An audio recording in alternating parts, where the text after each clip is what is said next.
Gara-gara kamera ini, gua tuh pindah agama untuk urusan kamera ya, bukan urusan agama. Jadi kamera ini buat gua tuh geleng-geleng karena ketika kita menggunakan kamera Lumix S5 Mark II X ini, kita tuh disajikan banyak sekali fitur dan menjadikan video-video yang selama ini tayang itu tuh jadi keren banget dan kita tuh jadi puas banget ketika melihat hasilnya. Dan kamera ini mempunyai fitur yang keren banget pokoknya. Buat yang belum tahu, gue jelasin dulu seri S series dari Lumix ini. Yang pertama itu lahir dari S1 dulu nih. Nah, terus setelah S1 series diluncurkan, baru dilanjutkan lagi dan disempurnakan lagi oleh seri S5-nya. Nah, sekarang itu ada S5 Mark II dan S5 Mark II X kayak yang kita pegang sekarang. Makanya kita pilih yang S5 Mark II X-nya biar kita tahu lah perbedaannya, improvementnya itu sejauh mana dari Lumix S series ini. Karena S series itu termasuk lini high end-nya.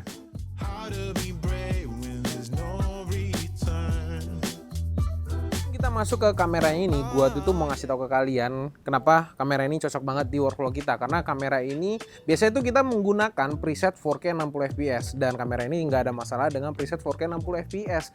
Yang bermasalah biasanya di editor kita aja karena harus menggunakan komputer yang agak mumpuni untuk mengedit 4K 60 fps. Tapi dari sisi hasilnya sendiri, kamera ini udah keren banget karena 4K 60 fps-nya biasanya itu hasilnya itu memuaskan di skenario kita. Nah, seperti yang kalian lihat di sini sudah ada kelihatan mobil jelek gua yang lecet-lecet ini. Tapi gua mau ngasih tahu ke kalian hasil kualitas video dengan menggunakan mobil gua kayak gimana. Merekamnya pakai Lumix S5 Mark II X. I've been pacing my paces, no kamikaze. I've been making my makers say what I'm offering. We've all had behaviors and they were troubling. Smoke way too much, I keep coughing. I pull out all the stops to make a profit. When I get down to the bottom, I need topping. Come here and ease my mind, be my clonopin. Let me chug this thing and be proud of it. I will carve it in and I'll make you feel like you on the cloud and you can't sit still when we on the floor. When I'm on them floors. When you use the force, there's no problem. I will carve it in and I'll make you feel like you on the cloud and you can't sit still when we on the floor. When I'm on them force, when you use the force, there's no problem.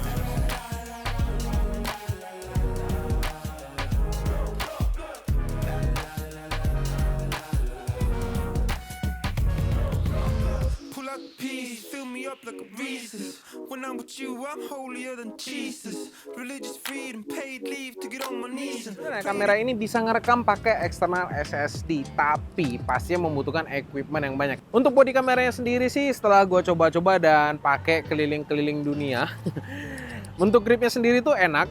Kalian bisa lihat di sini cara gua megang itu lumayan enak dan enak dibawa kemana-mana juga dan digunakan juga tuh nyaman, nggak mengganggu apa-apa. Dan untuk recordingnya sendiri punya tombol yang khusus di sini, tombol merah. Jadi sudah ditandain karena kamera ini sebenarnya tuh lebih ke video sentris. Tapi kalau misalnya kalian menggunakan lensa yang gede atau menggunakan rig yang begitu complicated, ya kalau berat ya wajar lah ya. Cuman kalau untuk bodinya sendiri itu nggak berat sama sekali. Ngomongin soal layar nih, nah layarnya ini enak banget digunakan karena bisa di tilt. Jadi pokoknya untuk experience tuh kita udah bisa full mau ngapain aja di sini bisa. Dan kalian untuk menggunakan vlogging juga bisa di sini. Ini gua contohkan di sini.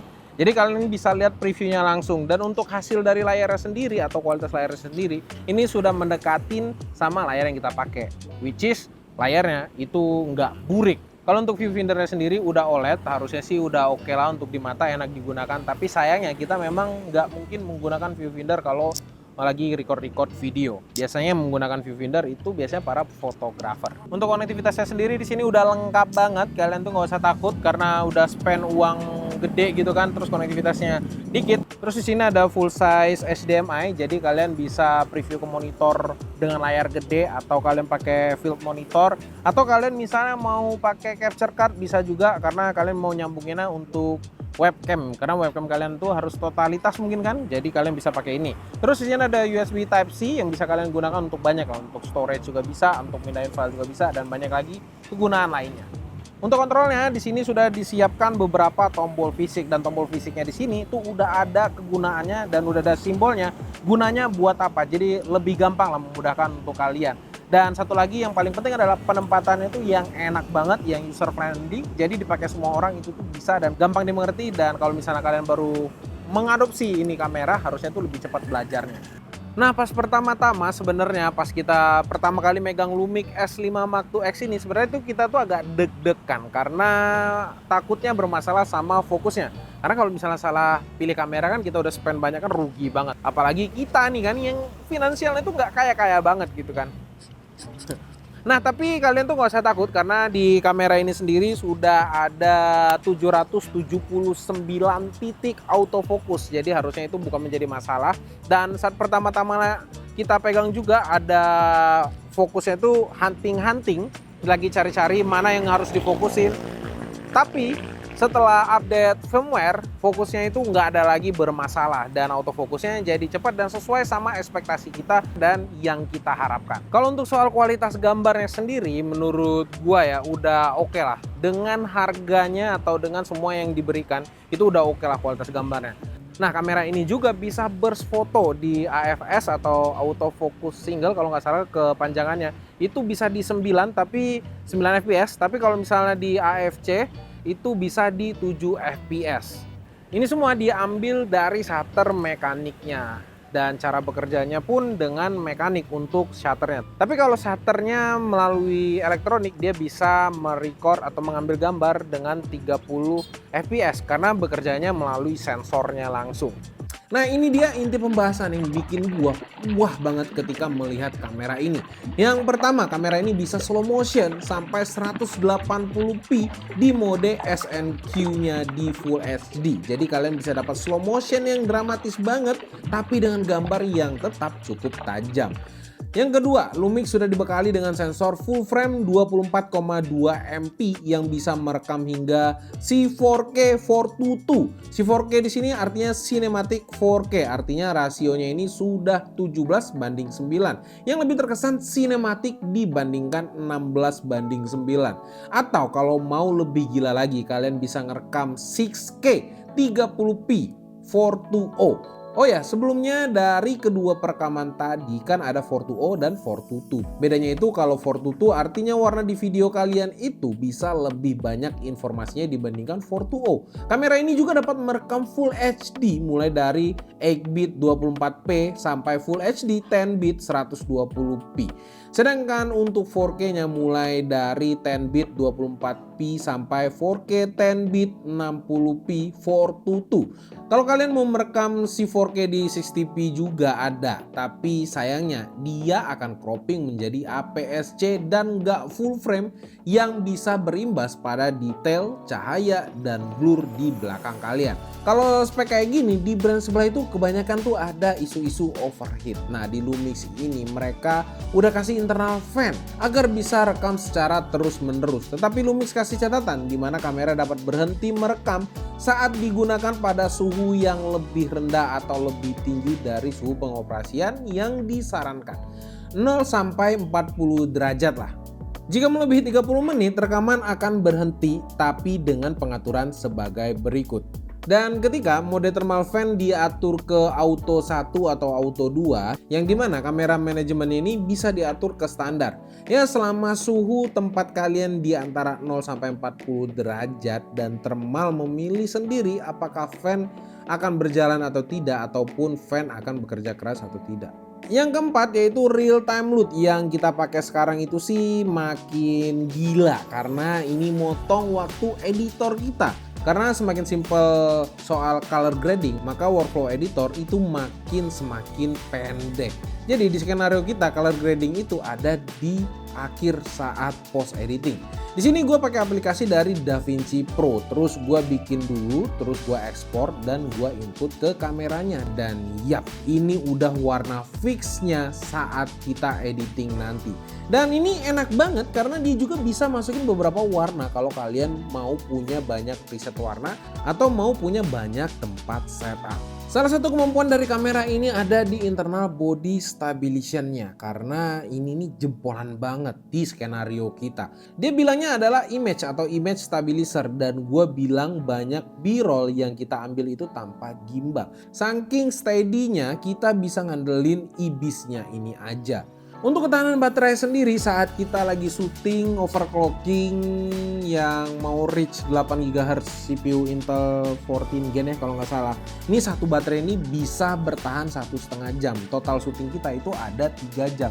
Dan menurut kita cuman satu kali ganti baterai berarti kan itu tuh bisa dibilang irit banget, dan untuk workflow kita ya harusnya udah lebih dari cukup. Untuk preset yang kita pakai sendiri ya kayak biasa di 4K. Nah kalau misalnya kita set di 1080p atau 2K harusnya baterai ini bisa bertahan 2 jam. Memang kita tesnya hanya di 4K aja kebetulan. Untuk kesimpulannya, dengan harga 32 jutaan aja saat ini adalah kamera yang recommended lah dari kita. Kenapa bisa berani bilang kayak gitu? Yang pertama nih, dia punya 10-bit warna dan punya low light performa yang oke banget. Karena techtuber kayak kita ini harusnya tuh mempunyai kamera yang bisa ngerekam low light yang bagus. Karena kalau misalnya burik, kalau misalnya kita menggunakan low light atau mau ngejar sinematik yang bagus-bagus, harusnya gambarnya ikut burik kalau low light performance-nya jelek. Terus yang berikutnya juga punya stabilisasi yang gak main-main, karena kebanyakan editor atau mungkin yang produksi videonya fast pace gitu kan pasti ngejar B-roll itu banyak banget. Kalau misalnya pakai stabilizer terus pasti memakan waktu yang lama. Makanya kita membutuhkan stabilisasi yang gak main-main performanya. Terus punya layar dan UI yang intuitif, jadi kalau misalnya editor ada beberapa dan biasanya sering menggunakan kamera lain, itu masih bisa tetap menggunakan kamera ini dengan gampang. Dan pastinya gampang dipakai juga di mana aja. Dan yang paling penting dia itu nggak cepet panas, karena kalau misalnya dia cepet panas, overheat dan stop recording, ini bakal buat mancing emosi si hostnya atau ya mancing emosi si bosnya. Dan lawannya ini di harganya sendiri itu ada di A74, jelas lah ya, ini bisa dibilang kalah sama si S5 Mark II X. Oke, mungkin itu dia tadi hands on dari gear yang kita pakai saat ini. Kenapa kita bilang hands on bukan review? Karena kita bukan expertnya di bidang review kamera. Kalau misalnya kalian mau lihat expertnya ya pergi ke depan kita, karena depan kita adalah Aztec Media. Gitu. Mungkin kalau kalian main di sini mau lihat gear kita ya untuk mengetahui fitur yang lebih lanjut atau memaksimalkannya lebih maksimal lagi kayak gimana, bisa main ke channelnya Aztec Media atau main ke channelnya yang sering kita tahu adalah Om Gunrok gitu. Siapa tahu Om Gunrok kan mau datang ke sini untuk ngajarin kita lebih dalam lagi untuk memaksimalkan kamera ini, karena gue lihat videonya Om Gunrok ini keren-keren. Kita tuh pengen gitu, cuman ya maklum lah ya karena banyak keterbatasan finansial atau hal-hal yang lainnya. Jadi makanya ya mungkin segini tuh kita tuh udah happy banget dengan kita ganti kamera. Makanya kalian tuh harus banyak-banyak support kita aja. Mungkin bisa komen di channelnya Om Gunrok, nanti gue bakal DM juga, Om tolong main ke channel kita Om untuk ajarin kita lah gitu. Oke, mungkin sekian dulu konten kali ini. Sampai jumpa di video selanjutnya. Komen aja di bawah kasih pendapat kalian tentang kamera ini, atau mungkin bisa kasih saran juga untuk video selanjutnya. Sekian dulu gua Rodi. Bye bye guys.